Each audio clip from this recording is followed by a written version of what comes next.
جیسا کہ آپ کو معلوم ہے کہ رمضان المبارک کا مہینہ آ رہا ہے اور یہ برکتیں سمیٹنے کا مہینہ ہے.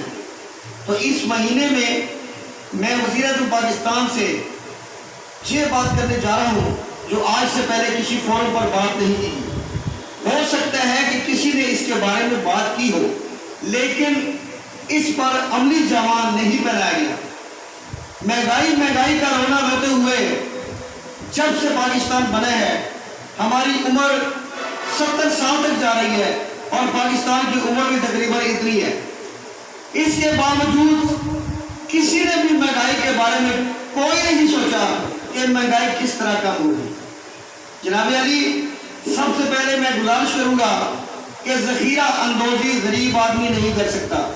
ذخیرہ اندوزی وہ کر سکتے ہیں جو سرمایہ دار ہیں اور جن کے پاس اتنی رقم ہے کہ وہ 2 سال کی سبزیاں، 2 سال کی چینی، 2 سال کی خرد و نوش کی تمام اشیاء حاصل کر کے کولڈ سٹور میں بند کر دیتے ہیں. اور آپ نے دیکھا ہوگا کہ ایسے پھل جو بغیر موسم کے بھی آپ کو دستیاب ہوتے ہیں. گوشت تک جو ہے وہ سٹاک کیا جاتا ہے. اس سٹاک کرنے کی وجہ سے مہنگائی ہے. آج سے اگر فیلڈ مارشل ایوب خان کا دور دیکھا جائے تو وہاں پر صرف 4 آنے چینی مہنگی ہوئی تھی. تو اس وقت کے چیف مارشل جناب محمد ایوب خان مرحوم نے ایک ہی آرڈر پر تمام سٹاکسٹ جتنے بھی تھے ان کو چینی باہر لانے کا حکم دے دیا اور فوری طور پر مہنگائی کا خاتمہ ہو گیا. لیکن اسی مہنگائی کے اوپر ہی ان کی حکومت کا خاتمہ ہوا. میں حکومت پاکستان سے گزارش کروں گا کہ یہ رمضان المبارک کے مہینے کا فعل نہیں، یہ ہر 12 مہینوں کا فعل ہے جو ذخیرہ اندوز ہیں، مہنگائی کو سمیٹتے ہیں. اس لیے برائے مہربانی کر کے جتنے کولڈ سٹور ہیں ان کو فوری طور پر ختم کیا جائے اور جو سرمایہ دار اور جو جگیردار ہیں اس میں ملوث ہیں اس کے خلاف تادیبی کارروائی کی جائے.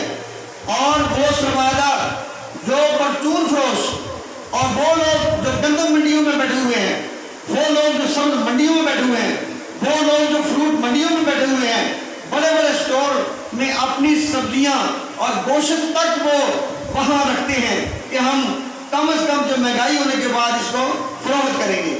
ان کے سدباب کے لیے آپ ذخیرہ اندوزی کو ختم کرنے کے لیے انشاءاللہ یہ اقدام اٹھائیں گے کہ فوری طور پر کولڈ سٹوروں کو اور سبزیاں فروٹ ختم کرنے والے ایسی جگہ کو ختم کریں گے، اعلان کریں گے.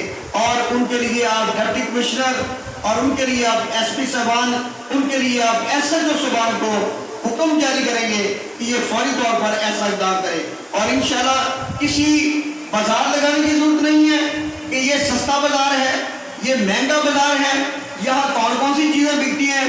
بازاروں کی تو بالکل ضرورت نہیں ہے. آپ وہ بازار جس میں یہ چیزیں پڑی ہوتی ہیں ان کی نگرانی کے لیے کوئی ایسی خفیہ ٹیم بھیجیں اور ان کے خلاف کارروائی کرنے کا عمل شروع کریں. انشاءاللہ ہمارے ملک میں یہ ذخیرہ اندوزی ختم ہو جائے گی. اور اس ذخیرہ اندوزی کے تناظر میں اگر آپ یہ اقدام کرتے ہیں تو انشاءاللہ آپ 10 سال تک حکومت کریں گے. میرے خیال میں جتنے بھی میرے بھائی ایم این اے، ایم پی اے، وزیر اور دیگر لوگ جو ہیں وہ سب یہ سن رہے ہیں میری آواز کو، تو میں حرارت نیوز کی وساطت سے اور قانونی ٹی وی کی وساطت سے یہ بات کہنا چاہتا ہوں کہ برائے مہربانی کر کے ذخیرہ اندوزی کو ختم کریں اور ملک میں 10 سال تک حکومت کریں. اسلامی جمہوریہ پاکستان غریبوں کی فلاح کے لیے بنا ہے. پاکستان زندہ باد، پاکستان پائندہ باد.